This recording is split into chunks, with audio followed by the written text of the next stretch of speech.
What's going on? It's your boy Coach here. Hey, 14 days are down. And so for me, 2 weeks in, one of the first things I do is weigh in, when I finish a week.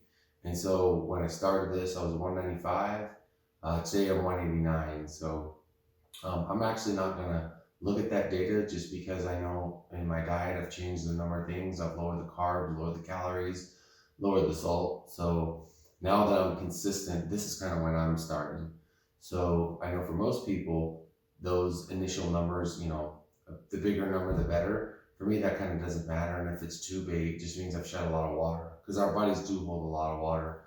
And so I know for burning fat, I didn't lose 6 pounds of fat, and that's what I'm more interested in. Now, I want to go over some of the tools today in terms of how to track progress. And I think a lot of people just use a scale. It's kind of one dimensional. I use it just to kind of sort of see. It's kind of cool to watch the different changes, but really I use a number of tools to help me know that I'm going in the right direction. So the first thing I do is take weekly pictures. And so I have this tripod set up that I'm actually using, but I'll put a self timer on my phone and I'll take a front, a side, and a back pic of myself. And I want to generally use the same lighting, the same background. That way I can actually see the changes. And, week to week, you don't see as many changes, but over time that's going to add up and you'll know you're going in the right direction. The second thing I do is actually take a waist measurement. So, if you have a tape piece of, this is, just measuring tape. I started at say 38 is when I was day one, and then today I was 36 and a half. So this, if anything, in any good transformation, if you actually look at the overall body, arms, legs, they're obviously going to change a little bit, but the waist is what's going to change the most. And so that's what I generally like to do is take a waist. Another important one you can check too is your belt size.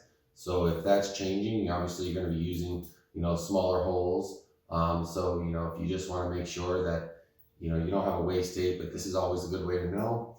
I got a different pair of pants, so these were kind of tight when I started. I don't even think I could button them. So you can try these on once a week. Instead of the scale, in addition to the scale, try and make sure you fit into something. See how that's fitting if it's loose. Now this is called a pinch caliper, and I've used these in the past. But or body caliper, I think they say. So what you can do is there's various parts in your body where you have fat, and you can do the pinch test on your stomach, your chest, different locations. And when this number, what it's going to do is go ahead and grab the skin fold, and when this number is smaller, it just means you're losing fat in that area.